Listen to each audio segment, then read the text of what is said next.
Hello students, आज हम discuss करने जा रहे हैं बीकॉम थर्ड ईयर में aspects of information technology on business पर हम आज डिस्कस करेंगे नॉन इकोनॉमिक एनवायरनमेंट के बारे में। तो इसको हम ऑलरेडी कल डिस्कस कर चुके थे।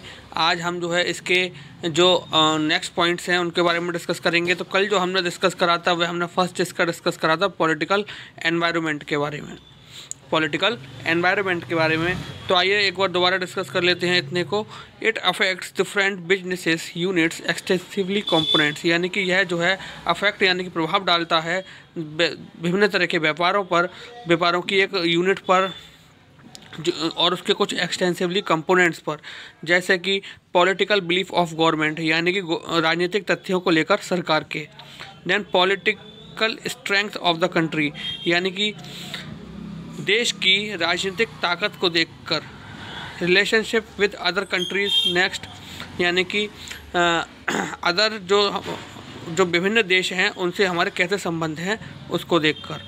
डिफेंस एंड मिलिट्री पॉलिसीज़, यानी कि रक्षा और सेना की जो योजनाएं होती हैं उनको ध्यान में रखते हुए। Central state relationship in the country, यानी कि हमारी जो देश के विभिन्न राज्य हैं, मध्य राज्य हैं, वहाँ पर हमारा किस तरीके के संबंध हैं, यानी कि हमारे बिजनेस से हमारे वहाँ के किस तरीके के संबंध हैं। Thinking of opposition parties toward business unit, यानी कि जो हमारे कॉम्पिटिटर्स हैं या अपोजिशन पार्टीज़ हैं उनको हमारे बिजनेस को लेकर क्या तथ्य हैं या क्या विचार हैं। तो फर्स्ट था हमारा जो हमने डिस्कस करा पॉलिटिकल एनवायरनमेंट, और हम जो नेक्स्ट डिस्कस करने जा रहे हैं वह हमारा socio cultural environment.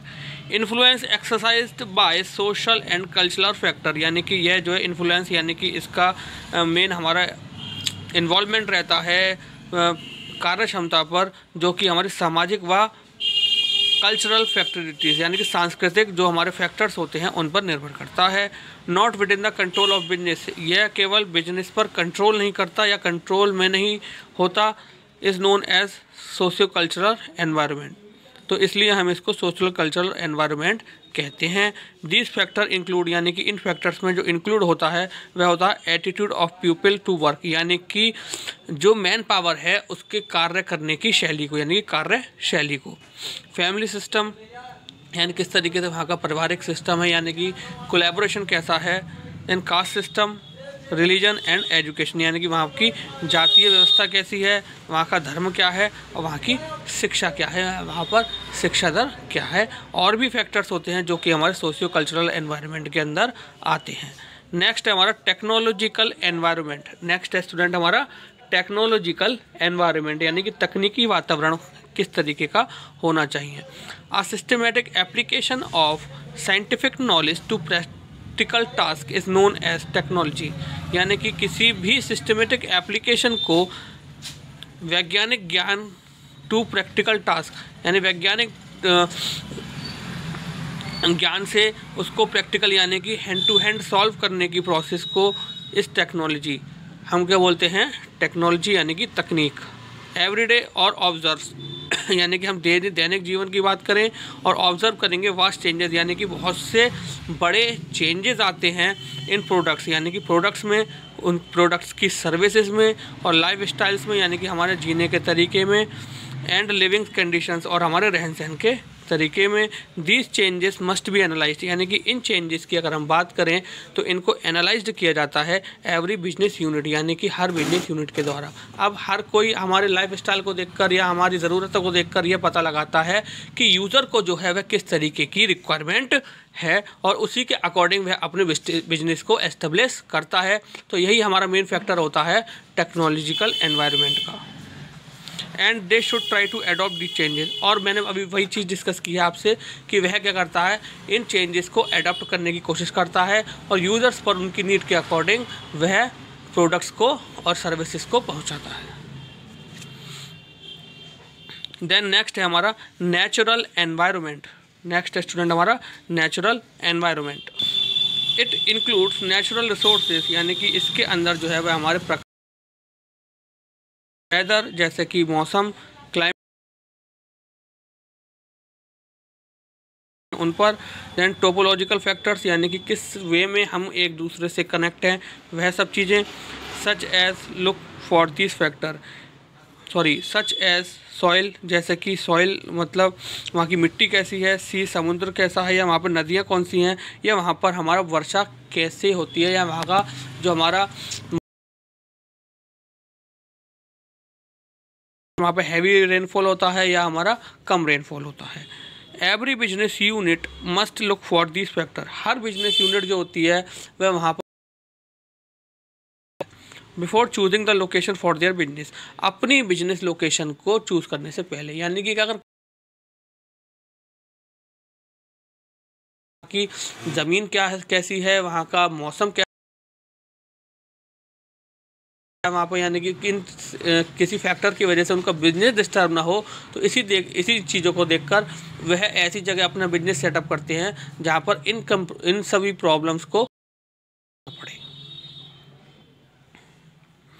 Then next हमारा डेमोग्राफिक एनवायरनमेंट। नेक्स्ट स्टूडेंट हमारा demographic environment. It is a study of perspective of population, यानी कि यह हमारी एक अध्ययन होता है पर्सपेक्टिव पॉपुलेशन, यानी कि जनसंख्या की को देखते हुए, दैट इट्स साइज, यानी कि उसका वहाँ पर टोटल पॉपुलेशन क्या है, स्टैंडर्ड ऑफ लिविंग, यानी कि वहाँ का जो लोग हैं उनका रहन सहन का तरीका कैसा है, देन ग्रोथ रेट, वहाँ पर अगर डेवलपमेंट वहाँ पर जहाँ पर हम पर्टिकुलर बिजनेस को सेट करने जा रहे हैं वहाँ पर हमारा डेवलपमेंट है या नहीं, फैमिली साइज, यानी कि वहाँ पर किस तरीके के लोग रहते हैं, इनकम लेवल, यानी कि वहाँ का इनकम लेवल क्या है, यानी कि वहाँ पर जो लोग रहते हैं उनका इनकम लेवल क्या है, अगर वो इनकम लेवल जो है वो उनका अपर लेवल यानी कि हाई क्लास लोग रहते हैं, या मिडिल क्लास फैमिलीज़ रहती हैं वहाँ पर, या वहाँ पर पॉवर्टी है यानी कि गरीबी रेखा वाले लोग वहाँ पर रहते हैं।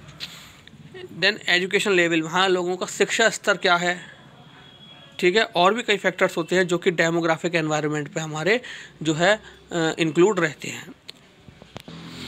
एवरी बिजनेस यूनिट, यानी कि हर कोई business unit must see these features of population, यानी कि वह इन सब चीज़ों की जो जनसंख्या होती है वहाँ की जो इन सब जनसंख्या की इन सभी फैक्टर्स पर वह एक मेन फोकस रखती है, and recognise their various needs, और ये देखती है कि उन लोगों को वहाँ किस तरीके की ज़रूरत है या वहाँ के लोग क्या चाहते हैं, उनकी बेसिक नीड्स क्या हैं, and produce their product and services accordingly, जिसके अनुसार उनको वहाँ पर अपने उत्पाद दिए जाएं या फिर अपनी सर्विसेज उन्हें प्रोवाइड की जाएं।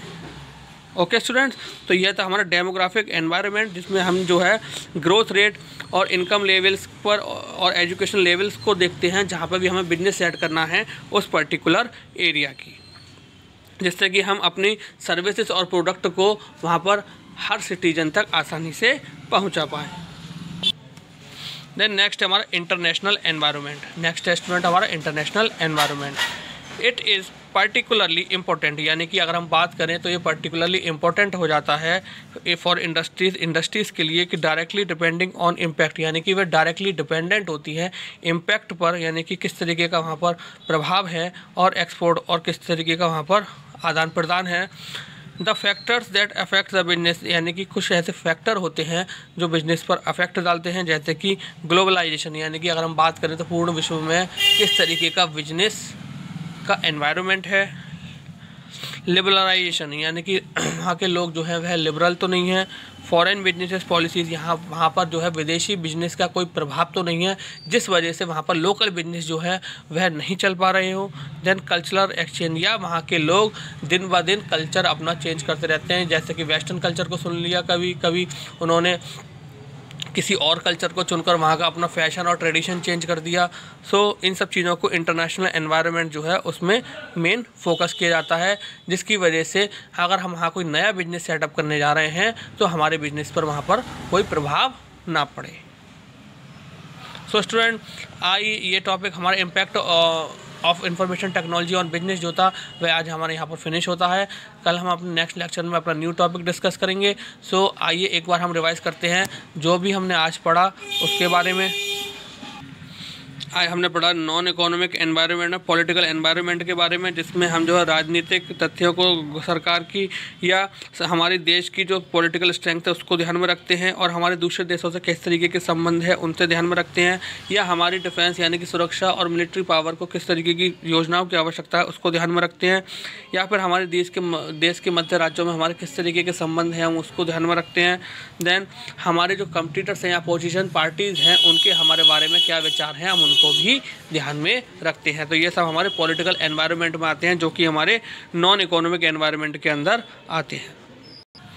देन उसके बाद हम बात करें तो हमारा आता है सोशियो कल्चरल एनवायरनमेंट, जिसके अंदर हम देखते हैं कि हमारा जो बिजनेस है वह कल्चरल फैक्टर्स के द्वारा या उन कंट्रोल नहीं होता, इसलिए हम उनको जो है सोशियो कल्चरल एनवायरनमेंट कहते हैं, यानी कि जो हमारे कल्चर के होल्ड में नहीं होता, इस वजह से हम उसको सोशियो कल्चरल एनवायरनमेंट कहते हैं। इसमें जो फैक्टर्स होते हैं उसमें आदमी की जो है वह कार्य करने की शैली, वहाँ का पारिवारिक सिस्टम, वहाँ की जातीय व्यवस्था, वहाँ का धर्म और वहाँ का शिक्षा जो है, इन सब चीज़ों को हम ध्यान में रखते हैं सोशियो कल्चरल एनवायरनमेंट में। दैन टेक्नोलॉजिकल एनवायरनमेंट की बात करें तो हम वहाँ पर देखते हैं कि वहाँ पर जो बिजनेस सेटअप करने जा रहा है वह ये देखता है कि वहाँ पर लोगों को किस तरीके की ज़रूरतें हैं, ठीक है, वह उनके अकॉर्डिंग, उनके लाइफ स्टाइल के अकॉर्डिंग अपनी सर्विसेज को वहाँ पर प्रोवाइड कराता है, और उन चेंजेस, वहाँ पर जो चेंजेस हैं उनको वह एडॉप्ट कर अपनी प्रोडक्ट और सर्विसेज को वहाँ पर बेस्ट से बेस्ट देने की कोशिश करता है। दैन नेचुरल एनवायरनमेंट की बात करें तो वहाँ पर हम क्लाइमेट कंडीशन या वहाँ की ज़मीन कैसी है, वहाँ पर मौसम कैसा रहता है, या फिर वहाँ पर बारिश कैसी होती है, उन चीज़ों को ध्यान में रखकर हम अपना न्यू बिजनेस जो है वहाँ पर सेट करते हैं। दैन डेमोग्राफिक एनवायरनमेंट की बात करें तो वहाँ पर हम देखते हैं कि लोगों का रहन सहन का तरीका कैसा है, या वहाँ की पॉपुलेशन की ग्रोथ रेट कैसी है, या वहाँ पर लोगों का इनकम लेवल कैसा है, वहाँ पे लोगों का शिक्षा स्तर कैसा है। इन सब चीज़ों को देखकर हम जो है अपनी सर्विसेज वहाँ प्रोवाइड करते हैं डेमोग्राफिक एनवायरनमेंट में। उसके बाद स्टूडेंट हमारा आता है इंटरनेशनल एनवायरनमेंट। इंटरनेशनल एनवायरनमेंट की अगर हम बात करें तो इट इज़ पर्टिकुलरली इंपॉर्टेंट, यानी कि ये हमारे लिए बहुत महत्वपूर्ण होता है, क्योंकि ये डिपेंड करता है इंपोर्ट पे और एक्सपोर्ट पे। तो हम बात करें तो दीज फैक्टर जो है वो ग्लोबलाइजेशन पर निर्भर करता है, और वहाँ पर जो फॉरेन बिजनेस पॉलिसीज़ हैं या वहाँ पर जो कल्चर दिन ब दिन बदलता रहता है उनको ध्यान में रख के हम जो है इंटरनेशनल एनवायरनमेंट जो है वह हमारा अफेक्ट डालता है किस पर, बिजनेस पर। तो स्टूडेंट आई होप आज का लेक्चर आपको अच्छे से समझ में आया होगा। सो आज के लिए thank you very much, have a nice day.